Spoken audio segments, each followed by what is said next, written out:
7. The family and authority. The Romans conquered Judea, but later, when Christianity conquered Rome, the Romans said of this biblical faith of Hebrew origins, Victi victoribus leges dederunt. The conquered gave their laws to the conquerors. The law of the later Roman Empire and of the Christian West has been largely altered by biblical law, and fundamental to this change is the alteration of family law. The basic Christian legal reform was instituted by Justinian and his Empress Theodora in the 6th century. Zimmerman has summarized the basic Christian reforms with respect to sex and the family. First, quote, only heterosex relations in marriage were made publicly allowable, end quote. All sexual relations other than normal marital relations were now illegal and sinful. Second, this classification of all other forms of sexuality as, quote, objectionable was applied to every social class without distinction. The family became the normal and legal way of life for all. The preface to this part of the Novelli Code stated, quote, previous legislation has dealt with aspects of these matters piecemeal.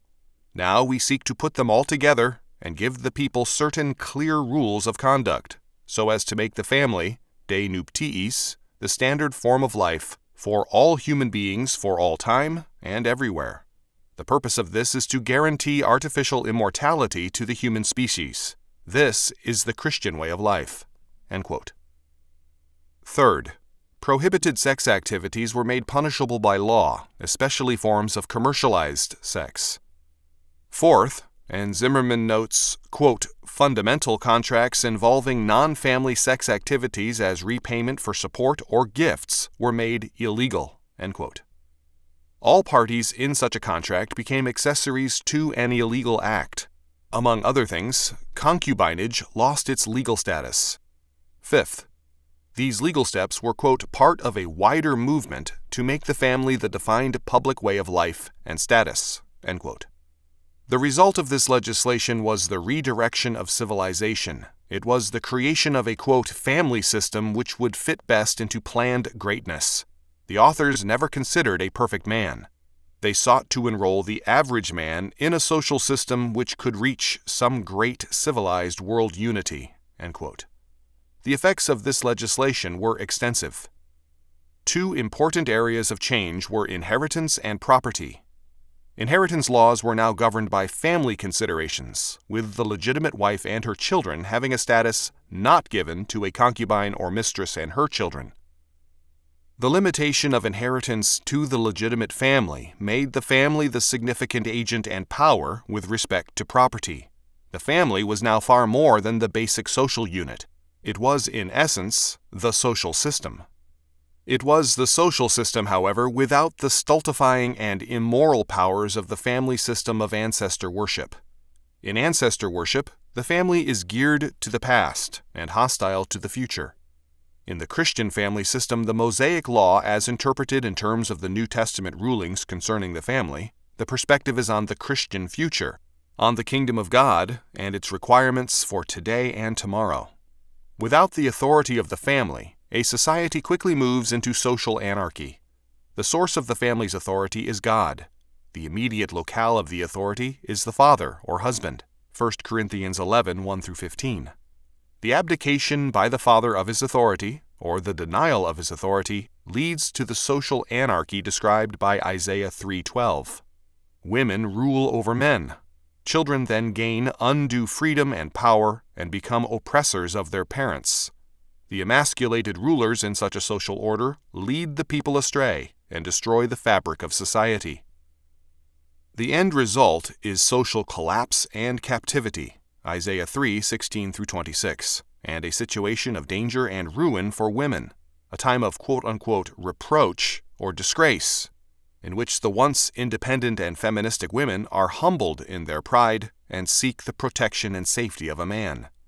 Indeed, 7 women, Isaiah said, seek amidst the ruins after one man, each begging for marriage and ready to support themselves, if only the disgrace and shame which overwhelm the lone and defenseless woman be taken from them.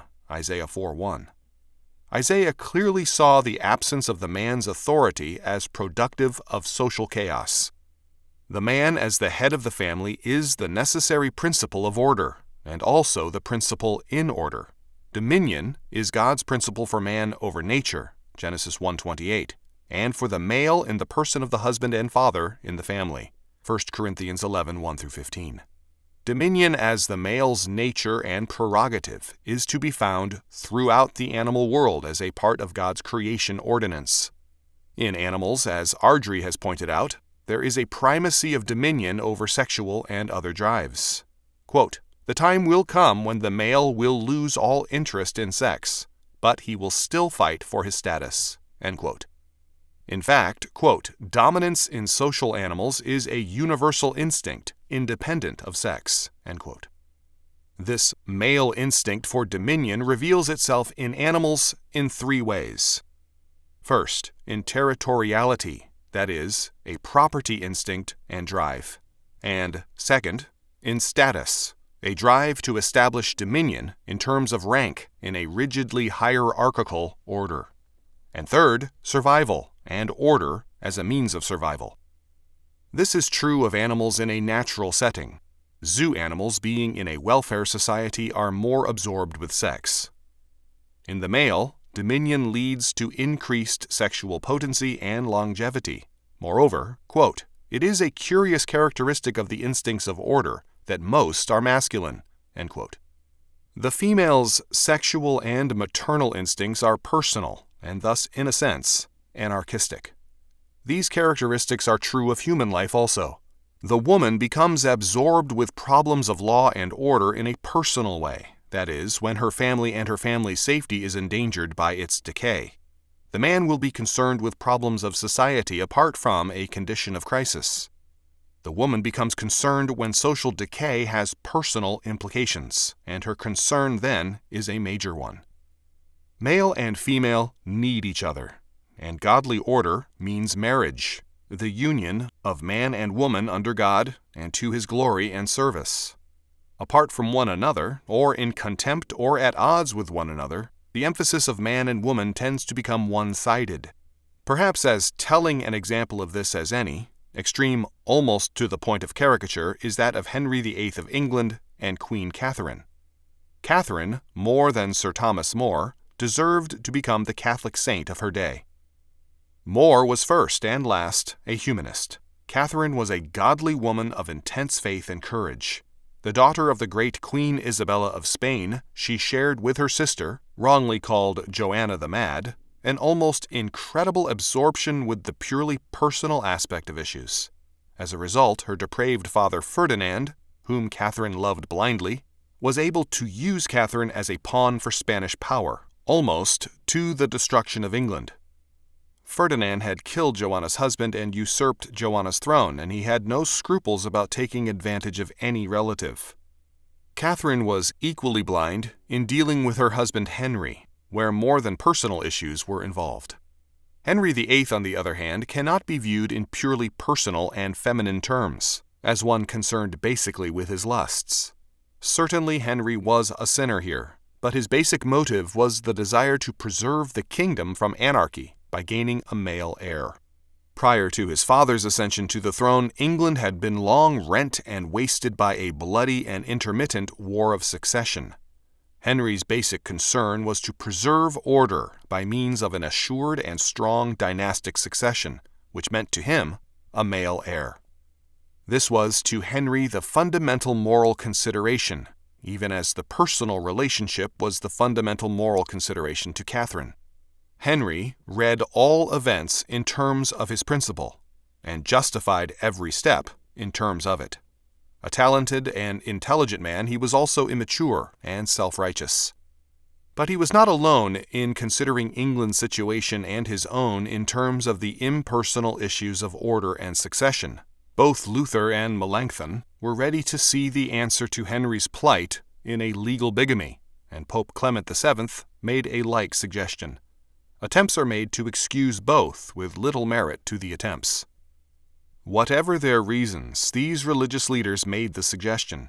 All, as men, were concerned with the political scene and the problem of England's order as against the purely personal problem of law and order between Catherine and Henry. This episode, in sharpness and extreme form, reveals the varying natures of man and woman. But the men involved in this sorry event were at least concerned with some kind of order, even if immorally so at times.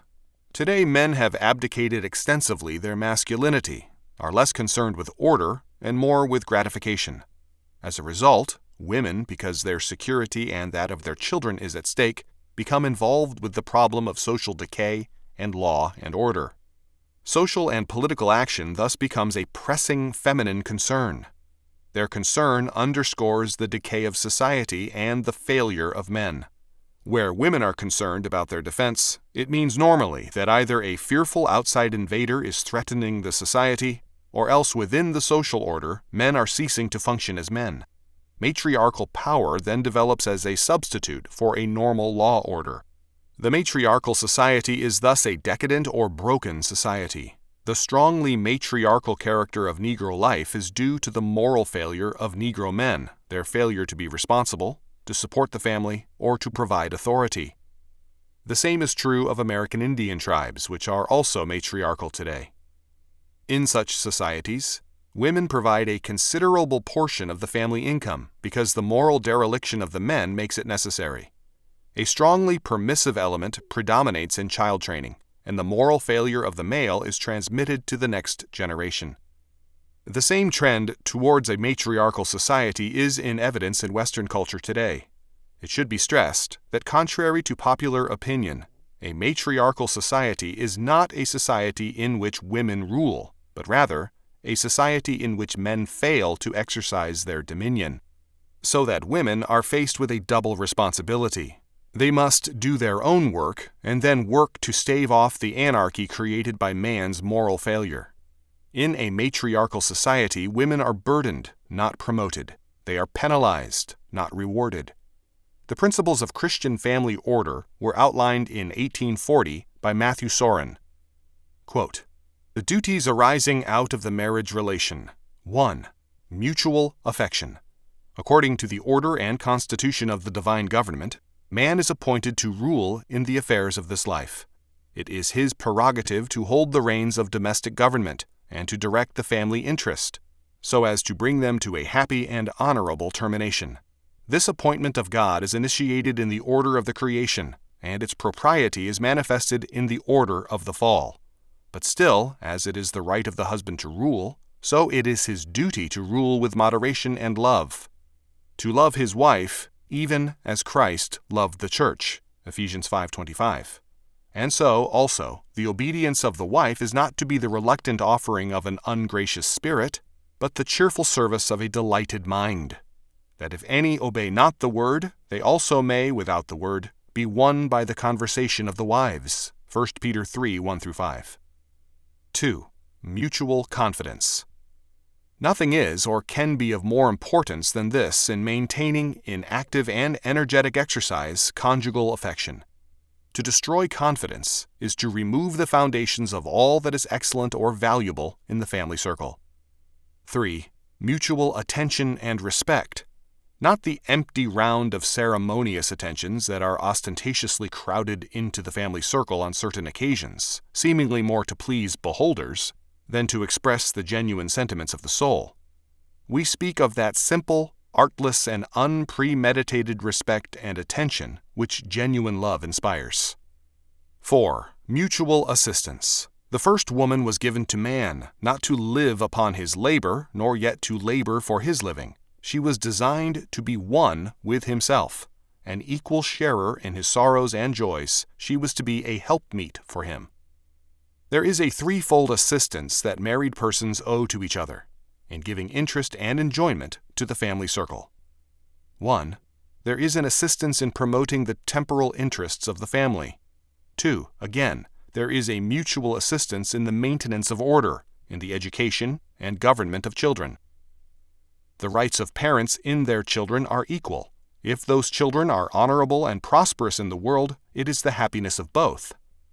If they are prodigal and vicious, it is not more the misfortune of the one than of the other. It is therefore a self-evident duty, and one most solemnly binding on parents, to contribute their united skill, influence, and authority to train up their children in the way they should go. 3. There is also a mutual assistance in promoting each other's spiritual welfare. In addition to these general views, we may here with propriety notice some other special duties which are mutually due between man and wife. Thus, it is required of woman to show a spirit of subordination and to obey her husband. Ephesians 5:22. But it is also required of the husband that he love and protect his wife, that he cultivate for her the most tender affection, that he protect her according to his power, in person, health, property, and reputation. Everything pertaining to her comfort should be granted, as far as in his power, with a ready and cheerful mind. He is to love his wife as Christ loved the church. Ephesians 5:25. As it is required of the wife that she reverence her husband, not as a superior being, but as her superior in the domestic economy, and that therefore she should not usurp authority over the man, because Adam was first formed, then Eve. 1 Timothy 2:11 and 14. So it is also binding on the husband not to render himself ridiculous and contemptible in the eyes of his wife by any indecencies of speech or vile and trifling associations. He is to maintain his place, not so much by physical power or brute force, as by the excellency of his example, and those developments of mental and moral superiority and greater tact in the management of affairs, which it is reasonable to expect from his relation, and which will in most cases ensure a ready and cheerful submission to rule. 1 Peter 3:3 and 7. Again, as it is the duty of the woman to be keeper at home, and not to be wandering from her place like an unhappy spirit seeking rest and finding none, Titus 2:5, so most unquestionably it is the duty of the husband to render that home as interesting and cheerful as possible." End quote. Soren's statements are cited not because they are remarkable or unusually good in interpreting Scripture, but because they reflect the faith and practice of Christian America in the 1840s. As Bode noted, quote, "The book is valuable not only because it gives characteristic advice, but also because it describes American home life at the middle-class level. Soren was foreign-born, and so he observes us more closely, takes us less for granted than would a native of our country. He apologizes for the inadequacies of the book, saying that it might better have been written, quote, by one specially adapted to the principles and habits of society in this country," end quote. But he is too modest. His objectivity is buttressed by considerable insight." End quote. It is precisely the family order described by Soren against which much revolutionary activity is directed. Permissiveness strikes directly at parental authority, and in both home and school is a revolutionary concept. The prevalence of permissiveness prevents the growth of self-discipline. Lack of self-discipline is seen by many as the reason for present juvenile delinquency. This delinquency stems from, quote, a lack of self-discipline and a degree of selfishness which is unbelievable to adults who themselves respect the rights of others and think of them before acting, end quote. Blaine adds, quote, "Self-discipline does not grow like topsy, but is the result of a two-stage building process in which parents are the prime movers. Church, school, peers, and heroes play a part too, but it is at home that the cornerstone is laid." End quote. The lack of self-discipline leads to self-importance. Having no authoritative criterion of judgment other than the self, permissively reared youth have no valid criterion of self-assessment.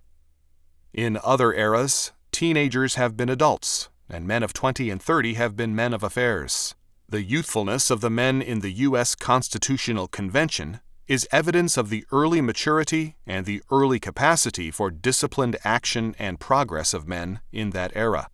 But this maturity went hand in hand with responsibility and independence, self-support, and self-discipline.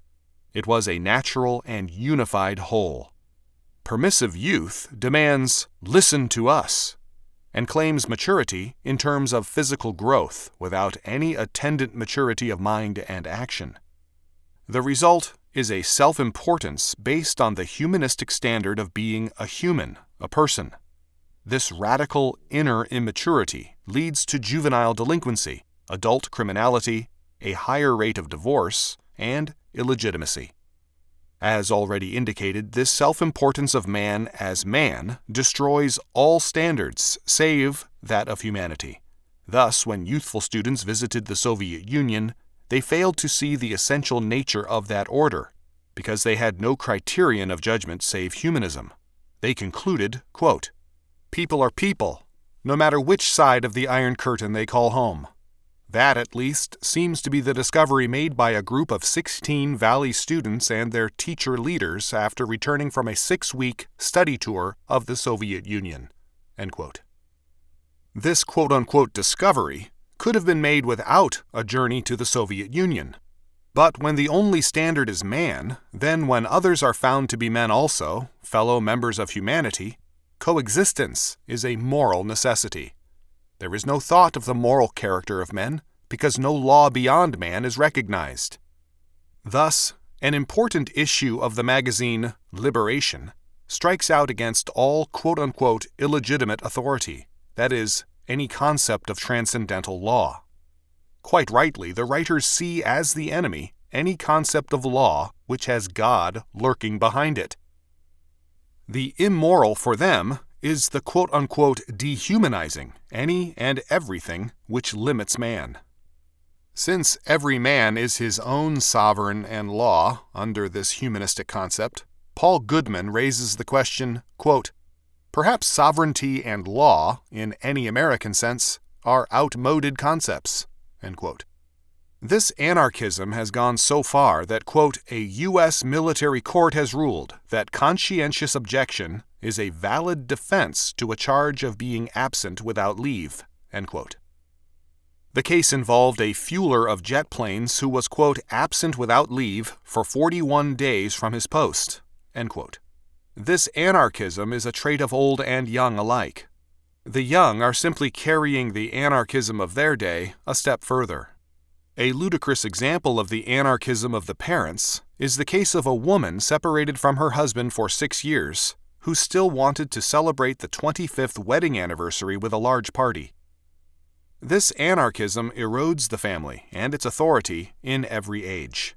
It reduces the father to a non-entity, and it gives to the mother an impossible burden, that of being the family to the children. The extent to which this legal disappearance and personal abdication of the father has gone is readily illustrated.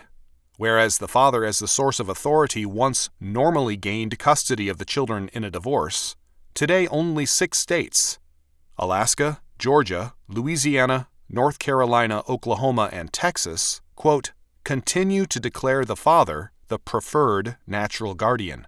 End quote.